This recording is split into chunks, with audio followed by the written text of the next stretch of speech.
Mm.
Okay, hi everybody. 1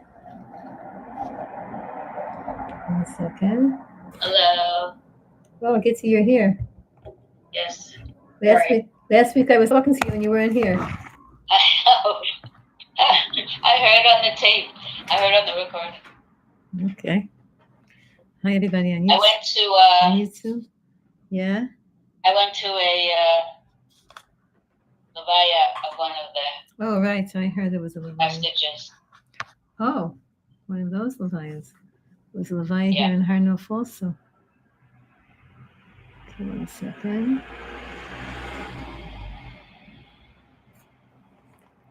Okay. How's that there? I don't know why. Okay, let's learn something. I have such a beautiful thing to learn with you today. We'll learn a little Recording in progress. Okay. We'll learn a little bit from all the different tzaddikim. Okay, first we'll learn a little bit from the Kedushas Levi on Parshas Chayesor. Years and years ago, I met a Bukharian girl, a woman, and I asked her name, and she told me her name is Bakula. So I said, and what's your Hebrew name? And she said, Bakula. And I said, what's that? Like, I never heard that. And she was so surprised. She said, what, you're a Torah teacher, you don't know Bakula? I said, no. She said, that was the name of Avram Avinu's daughter. So, what? So the Torah says, V'Avraham zaken baba yamim, Hashem berachet Avraham bakol. And Avraham was old and coming, and he had full days, and God blessed Avraham with everything. Bakol means everything. In the Gemara in Baba Basra, and the Talmud, it says, Bat haytalo ushma bakol ubakol shema. And Avraham Avinu had a daughter, and her name was Bakol.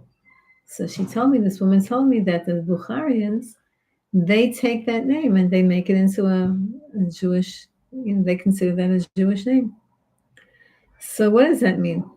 So on the little pshat, Bakol, if you do the Gemashi of Bakol, it's the name Ben, it's the same numerical value as the word Ben. Ben Bet Nun means a son. So when Avram Avinu, when it says that Hashem blessed Avram Avinu with everything, because the simple pshat of the word Bakol means everything. Hashem blessed Avram Avinu with everything. And what was that everything? That was his son Yitzchak that he waited for 100 years. That's the simple pshat. And no, the simple pshat is Hashem gave him everything because he was old and he was wealthy and he was healthy and he was teaching Torah and he was the father of Yitzchak Avinu. Everything, he had everything. He had everything. That's the simple pshat. The deeper level, one level deeper, is that it was a son. He gave him a son, Yitzchak Avinu. And now the Talmud, the Gemara says, and he gave him a daughter, and her name was Bakol. So what does that mean? So the Kedushas Levi answers with a little bit of Kabbalah, a little bit of Jewish mysticism, and he explains like this. There's a Gemara in Chagiga that says in Talmud Chagiga, it says, Bat Kol Yotzet Mehar Chorev. Every day, a voice, an echo, a sound comes out of Har Sinai, of Har Chorev, Har Sinai. Ve'omer, and this voice says, Shuvu banim shovavim. Return to me, my children, my mischievous children. Return to me. Every single day, from Har Sinai, there's a bat kol, there's a voice that comes out. It's an echo. It's a quiet, deep voice. When I say deep, I mean spiritually deep. That comes out from Har Sinai every day and says, Jewish people, do tshuva already. The truth is not just Jewish people. All people do tshuva, return to God. Be good, be compassionate, be kind, keep the mitzvah, keep the commandments that the Torah, that the Bible tells you to do. Every day that voice comes out. Now, do we hear it physically? No, we don't hear it physically. But our soul, the Kedushas Levi, the Rabbi Levi Yitzchak from Radisha says that our soul, the soul of a person, hears this voice. It hears this message. It hears every single day, and it doesn't tell us what time. Every day, a person, every human being on planet Earth has a good thought, has a thought of, I want to be better. I want to improve. I want to make the world a better place. I want to make my life more successful. Every single day, every person on planet Earth has a thought like that. And that thought is the manifestation of the fact that a voice comes out from Mount Sinai, where we received the Torah. A voice comes out every single day and says, Shuva banim shavavim, return to me, Hashem. When Hashem says return to me, it means be real. Stop being a faker. Stop living a fake life. Stop living a corrupt life. Stop living an addicted life. Stop living a false life and become real. Become real with your Creator. Live with your Creator. It doesn't mean you have to sit on a mountaintop and be an ascetic and be don't. It doesn't mean that you have to be super duper holy. It just means be a good person. Be what the Bible tells you to be. Keep the 10 commandments if you're a non-Jew. If you're a Jew, keep the 613 commandments. But get with the program. That's what every single day the Bat Kol says to the whole world. V'yesh lahavin. So the Kedushas Levi asks, "Ma ze hakol? What does this mean? Sh'adam eino shameh, v'hakol ze shemagia l'adam b'chol yom hit'orah tshuva, zehu machmat hachrazat hakol." Every single day, if you had a good thought, like did you have a good thought this morning yet? Now in Jerusalem, we're 12 o'clock, 10 after 12. Wherever you are in the world, have you had a thought today of improving your life, improving your family, trying to be a better person, getting along better with your teammates, with your roommates, with your workmates, with your family, whatever, everyone in their own life? That good thought came because in Har Sinai, which is how many miles away from where I'm sitting in Jerusalem, all the way in the Sinai Desert from Jerusalem, there was a voice, just like we had. Hashem gave us the Torah on Har Sinai 3,333 or 34, 35 years ago. And the whole world heard that. So too, every single day, there's that voice that comes out of Har Sinai. It's not the whole spectacle, but this voice. So now the Rebbe says like this, and he says a very important rule in spirituality. I'm going to tell you something. Every single day there are new YouTubes and new TikToks and new Instagrams and that's all the social media that I know names of. Every day there are people coming out with new ideas of how to improve your life and how to have clarity and how to have inner peace. And sometimes the things that they tell you to do today are the opposite of what they told you to do yesterday. Every day there's new gimmicks, spiritual gimmicks. And I'm going to tell you something.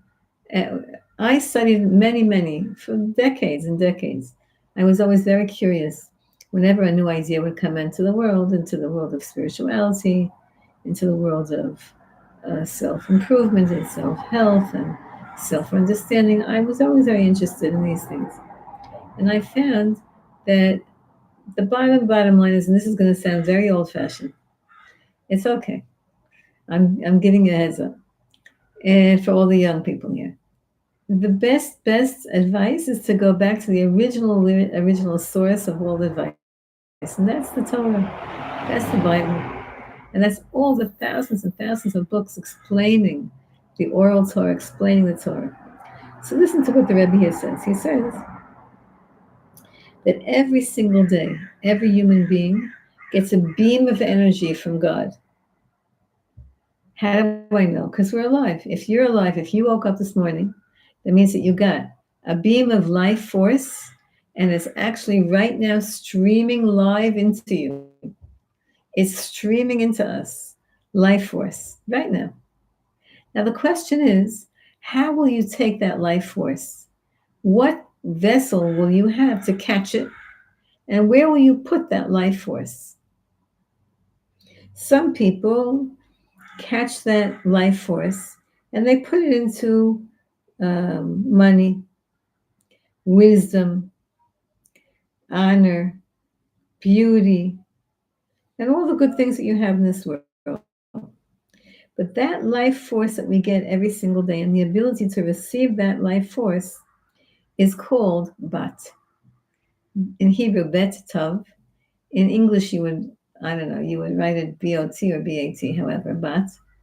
And it means to receive in a measured amount.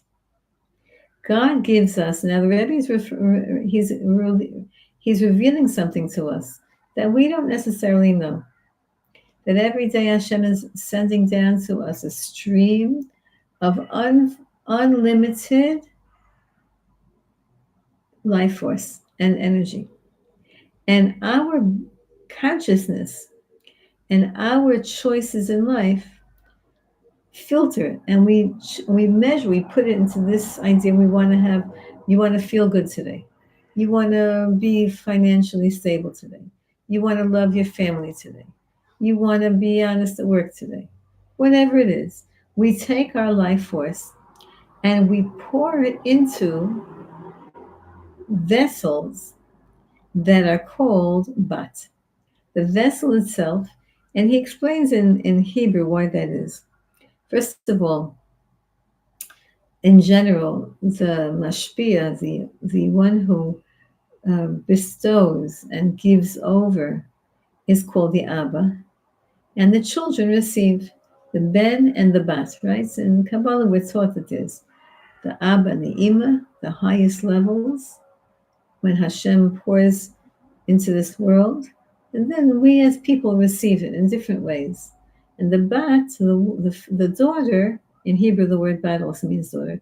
The daughter is the one, the Rebbe explains, she's the one, that concept of daughter is the concept of receiving raw life force, raw energy, raw life force, and putting them into little packages in your life. And depending on what's important in your life, I'm going to say a statement that's so powerful. I don't know what to do with the statement, but I'm just going to tell it to you, and maybe you'll carry it through. Sometimes students can do more than they can receive more than the giver. So most people on planet Earth have been conditioned to be survivors.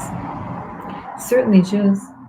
We've been conditioned to be survivors because we're trying to survive this long, bitter exile that we're still in. But there's a difference between being a survivor and being a conqueror. Survivors are very satisfied just to survive. A conqueror wants to accomplish. They want to go into the world and do something. They're not satisfied just to survive and just to have what they need and to go to sleep at night comfortable. They're motivated. They can't sit still. They have to accomplish. They have goals, and they have ambitions, and they have this energy that doesn't let them rest. That's called a conqueror. And if you look at, let's say, the really, really successful people on planet Earth, now I'm going to just I'll talk about two levels of success: the financially successful and then the spiritually successful. The financially successful people all these rich billionaires and trillionaires and gazillionaires, they're not survivors. They were not just satisfied getting along in life and having what they need.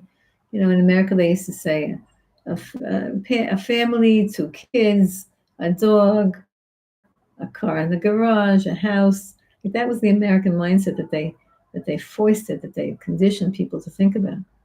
That's a survival mentality. But there are people who want to conquer the whole world. Those are the ones who accomplish in wealth. And also the Talmidei Chachamim, the scholars in spirituality, people who are spiritual, they can't sleep. There's always the next thing, the next thing to learn, the next thing to learn. There's so much to learn. How do you ever sleep? And now with the internet, you could learn even while you're sleeping, I think. I don't know how you can do that, but anyway. The bat represents the receiver. The daughter represents the receiver. And the Rebbe here says the following. He says, when it says that Avram Avinu had a daughter, and her name was Bat Kol, right? Symbolically it means that we have the ability to receive the energy. Everybody's receiving the same exact amount of energy. Who's rich people? I don't know names of rich people. What's the guy sounds like? Elon Musk. Elon Musk. He's rich. President Trump is rich. Those are the rich people that I know in the non-Jewish world. They have the same exact life force as me and you. They're given every single day the same life force, but they take it and they do something with it. That's what the Rebbe here says. When it says that Abraham was zaken, he was old. He could have retired. No. Baba Yamim, and he had all of his days had been fulfilled and successful. And he had taught the whole entire world about God. He had erased the first level of idolatry in the world, right? Avraham Avinu was the first level. He erased the first level because idolatry came into the world by Noach's time, and by Noach, which was Avraham Avinu's great grandfather. And Avraham Avinu erased the first level of idolatry by introducing the world to God and to the concept of God. But Hashem gave Abraham the blessing of never being satisfied because he had everything. He had life force. He had potential. And he never stopped till the day that he died. He never stopped. I'm going to tell you something. Nobody should ever retire. Whatever your job is, don't retire. Or if you retire because you hate your job, take another job. Don't just go into volunteer work. And you have to be accomplishing in this world. People who accomplish live long. And they live till their last moments. I hope Mashiach comes, we shouldn't have to die anymore. But you can't ever retire from anything. In other words, I'm telling you all, this year has to go on forever. I'm not retiring, Bezrat Hashem. So the word bat means a measurement. In Yecheskel, he shows how it means from the Navi Yecheskel. It means gvul v'tzimtzum. Everybody takes their life force and they take it and they put it into whatever they want. That's what it means. Bat hayta la'Avram. Ubakol shma shaya lo shefa mimidah haramuz b'bilat bat. Avraham Avinu has he took his life force that everybody gets because we're all alive. We all got that life. It's not like, no, you can't be like more alive than somebody else. Can you be more conscious than somebody else? No, we're all alive, right? So he took his life force and he said, I want to create a revolution in this world. I want to bring godliness into this world. And everybody has to, we could all do something like that. We can all do something like that. We can all push ourselves to be a little bit more. And we don't have to be world famous. We don't have to be rich. Just to push ourselves a little bit more in planet Earth. A little bit more. To do more, a little bit more. I want to tell you that when I was reading the Parsha, one of the things that struck me when, in our Parsha's Chayesar, and one of the things that struck me was that when they blessed Sarah Imenu, she's leaving the house, right? She's getting married to Yitzchak Avinu, the Shidduch, the Shadchan, the Shidduch. When they blessed her, they said, you should be a great nation. If you look at last week's Parsha, when Lot and his daughters had cohabited, they each created nations. Biblical times, people didn't think small. They thought big. They thought that every marriage has the potential to create a nation. Think about it. A marriage, you have children. Look at us right now. I belong to how do you say a app called Genie.com, GENI.com. It's a genealogical website, and a very, very, very, very, very far distant cousin of mine started it, and a close cousin of mine, a third cousin of mine, who was very close to our family, was very into genealogy, and she signed me up for this chat. So it tells me, whenever it tells me, sends me emails, it tells me how many people I have in my immediate family that could be traced to be related to me. And I just looked yesterday, there's 10,000 people on Genie, on that one site that I'm related to. From both sides, my parents' side, from my mother's side, and from my father's side. Then you go up one generation. My mother, so I had grandparents. I had then my father's grandparents. And then they had, when you go back, you can find out that you had 16 great, great, great grandparents. I once did that. I once mapped it out. It's so interesting. But think about it. Somebody, an ancestor of ours, created a half of a nation. And we're all cousins, we're all related to each other. And any family could do this, any family could trace their ancestors and can find out how great one couple created a whole nation. Especially in olden days when they used to have a lot of kids. And so here, Rivka only had 2 kids, but she created two nations, the Jewish people, and Esav, the entire Western world, from Rivka, from one lady. It's the same idea. A person can think small or think big. A person can think survival, and all of us have been conditioned to think survival mode. All of us have been conditioned not to become great. And then there are the people who break through, and they just break through all the barriers. They're usually the kids who can't sit still in school, and the kids who are the people the teacher and the principal want to throw out because they ask too many questions. They know more than the teacher. Any of those kids, those are the kids.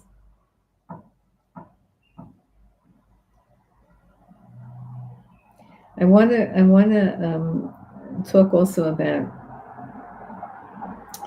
Rivka Imenu.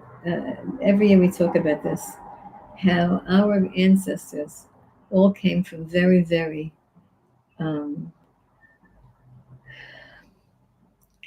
how can I say this in a polite way? Spiritually deprived backgrounds. Avraham Avinu, his father was an idolater. Yitzchak Avinu married Rivka, and Rivka's father was an idolater. Yaakov Avinu married Rachel and Leah, and their father was an idolater. But not just idolaters, they were promoters of immorality. And as much as Avraham Avinu was fighting so much to bring morality to the world, all the people who married into his family, all of his in-laws, all of his machatanim, were the ones, and his grandchildren's machatanim, were the ones who were bringing horribleness and corruption into the world. So it's comforting to people who haven't come from the best backgrounds. You should know something. The original people who created the Jewish nation didn't come from great backgrounds. We say this in the Pesach Seder, right? And that we came from very humble spiritual backgrounds, and each of us pushed and pushed and pushed. So if you're a Baal Tshuva, if you're coming from a spiritually dark place, you can still, there's no reason why you have to give up hope. You can become a great person. You can become close to God. You can become a great person who has a great future spiritually, just because you yourself are responsible for yourself. You're not responsible for your family and your background. That wasn't something that you had control over. Certainly, if you come from a background that's spiritually elevated, sometimes it's even more of a challenge because you have to live up to your ancestors. But if you come from a spiritually deprived background, Doesn't matter. You just get to work and search for the truth. Don't do idolatry. I say this to the YouTube people. The people on Zoom are all holy Rebbitzins. The people on YouTube, don't do idolatry. Just believe straight in God. You don't need any intermediaries, no statues, no saints, no partners with God. Just God. That's all. And if for the non-Jews who are watching on YouTube, I would offer the advice of finding out the closest group of B'nai Noach, of Noahides, near where you live, or go online. You don't even have to be near them physically. You go online, you find B'nai Noach, Noahides, and begin to learn what the job is of a non-Jew in this world. And then do it. Then you have a great portion of the world to come, eternally. Okay, that was Rivka. That was Rivka Imenu. All the in-laws that married into the family. Not bad. Not, don't worry about so much about yichus. When you're doing shidduchim now, some people, they want only certain families. We come from very humble backgrounds spiritually, but we made it. Hashem made it with us. Okay, I want to. I also want to talk about the fact that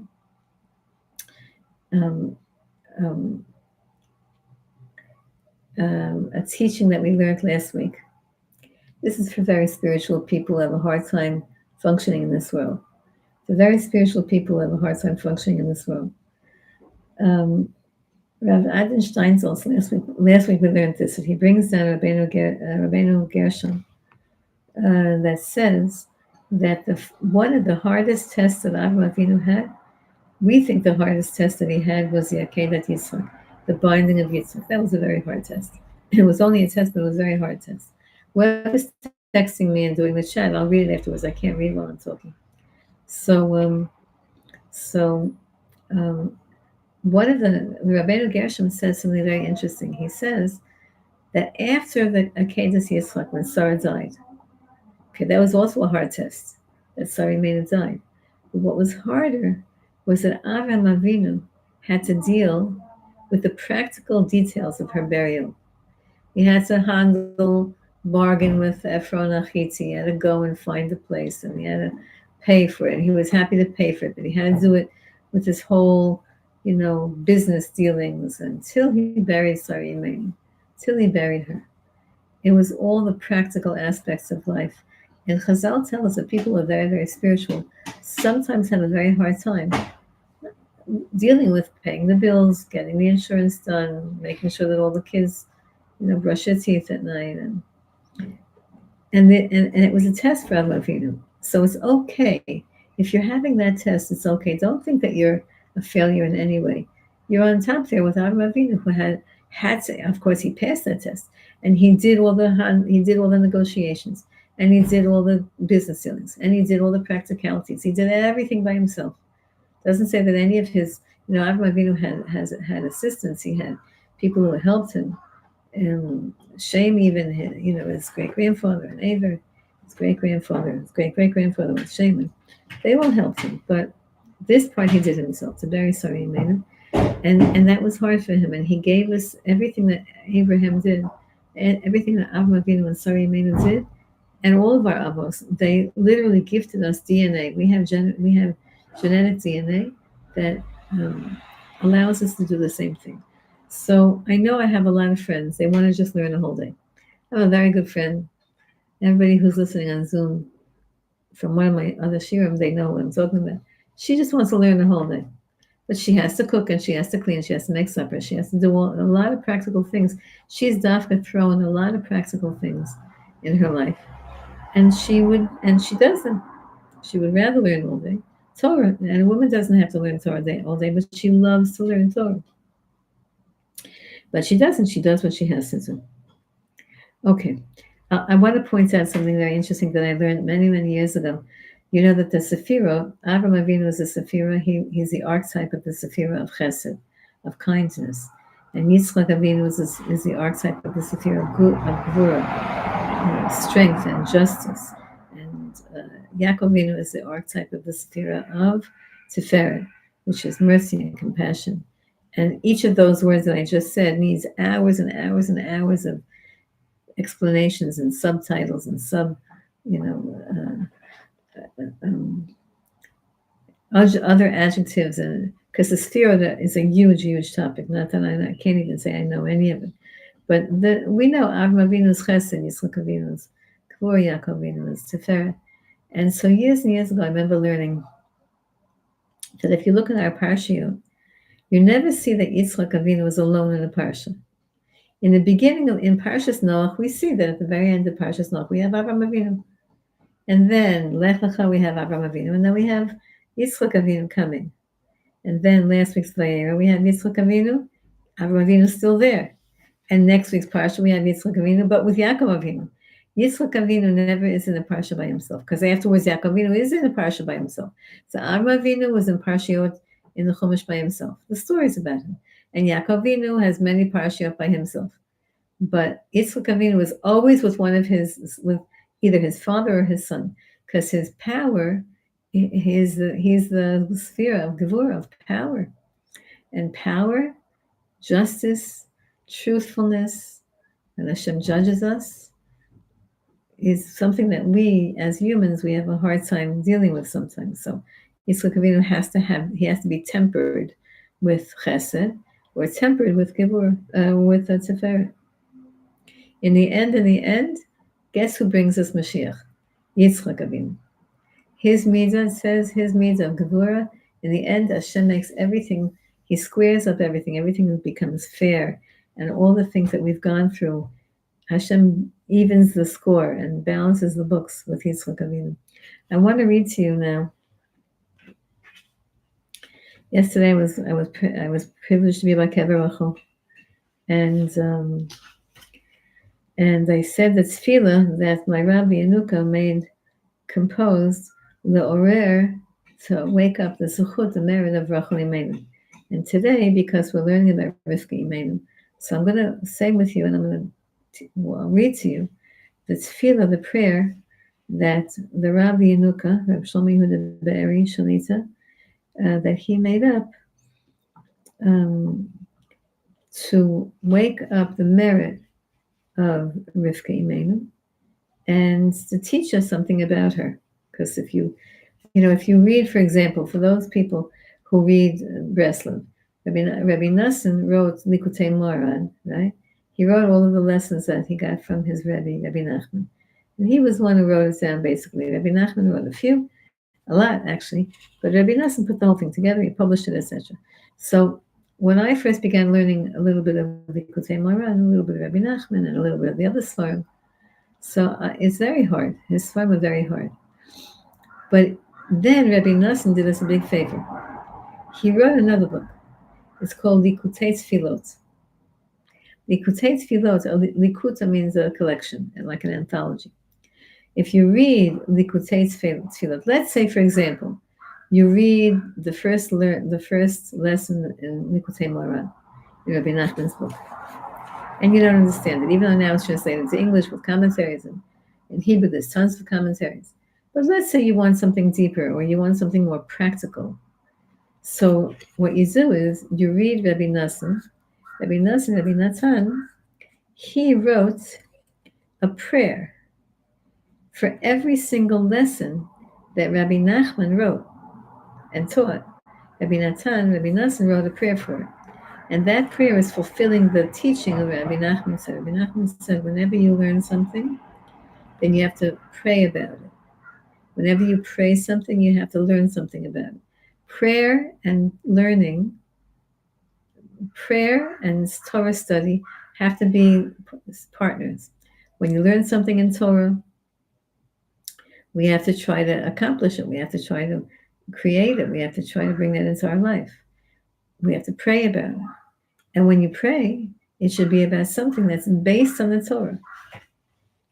So I'm going to read, so that's what we do with Likutei Tfilot and Likutei Moharan.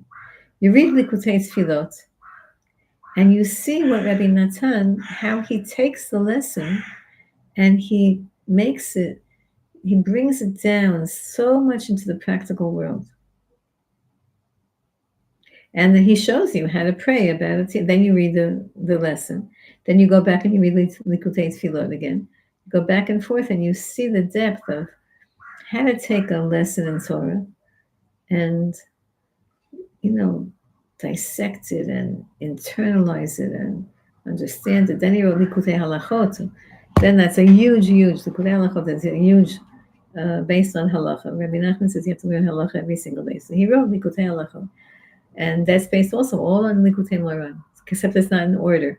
Likutei Tefillot is in order, and it shows you there's an index to show you which prayer is associated with which lesson, Likutei Moran. But Likutei Halachot is much more. It's a giant, 8 volumes, I think. It's huge and very verbose, very verbal, very wordy. I don't know if there's a index. There probably is. Haven't walked into a Breslin bookstore in a very long time because it's too expensive when I do that. But there's probably an index now for Likutei, or maybe online you could find an index for Likutei Halachot. But anyway, let me read to you now. So now my Rav, he wrote a prayer about many years ago about Rivka Imenu. So since we're learning about Rivka Imenu in this week's Parsha, I want to read to you what the prayer is. I'm going to read to you in Hebrew and I'll translate. Ribono Shalom, Master of the world. El Rachaman, merciful God. Malei Rachamim, you're full, you're completely compassionate. Chus L'chamal Alai, have mercy on me. Amatchan, you say your name there. V'zakeni lihitkarev elecha. Now, this particular prayer is all based on Rivka Imenu. You're going to see in a second why. So every word that he says is related to Rivka Imenu.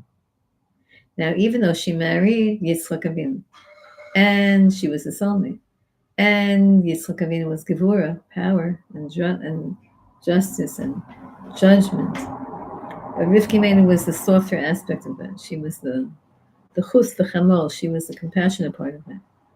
I want to come close to you, Hashem. B'zchut Rivka, in the merit of Rivka, my grandmother Rivka, my grandmother's Rivka Imenu. Back, how many generations? But she's my grandma, my babi, my savta. Asher otiot shma ze kirva. If you rearrange the letters of Rivka, you get the word kirva, right? Rearrange them. Reish bet kuf hey is kuf reish bet hey. Kirva means closeness. So that's why he said, let me come close to you. In the merit of Rivka Imenu, let me come close to you. Zakeni b'zchut Rivka, b'zchut l'kirva elecha. In the merit of Rivka Imenu, let me come close to you. Let me merit to come close to you, Hashem. What does it mean to come close to God?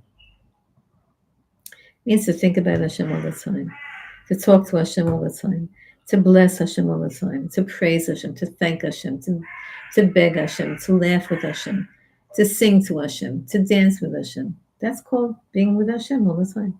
Melech Malchem Lachim HaKadosh Baruch Hu. And even though you're the King of Kings and you're the Holy One, blessed be He, but I want to come close to you.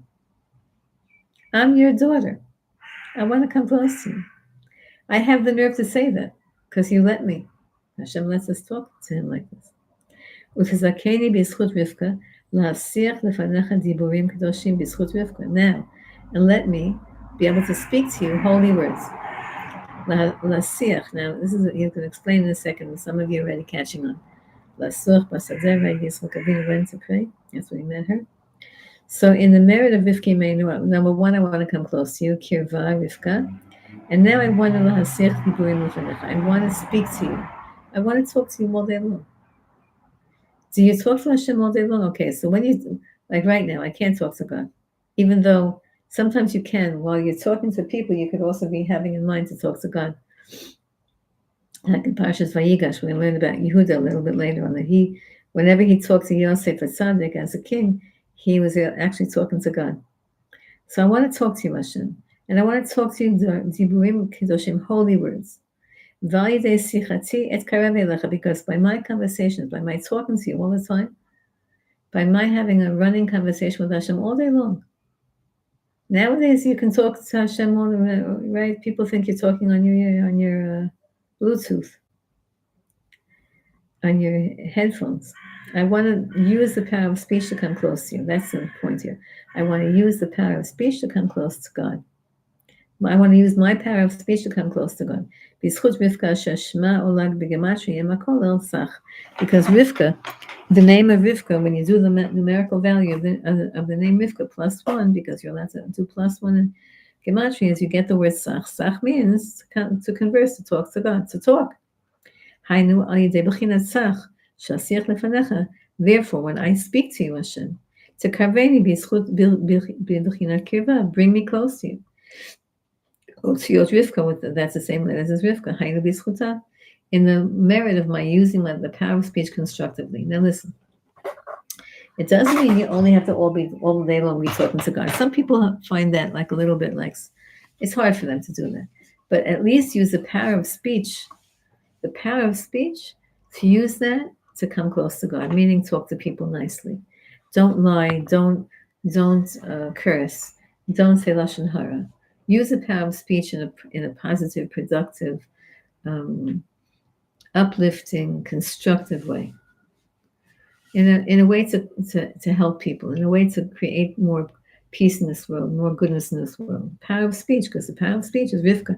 That's the Gematria of her name, and the letters of her name means to come close. Ute'aber bi et Rivka. Now I'm asking you, Hashem, to put inside of me the soul of Rivka Imenu. It's called an Ibur Neshama.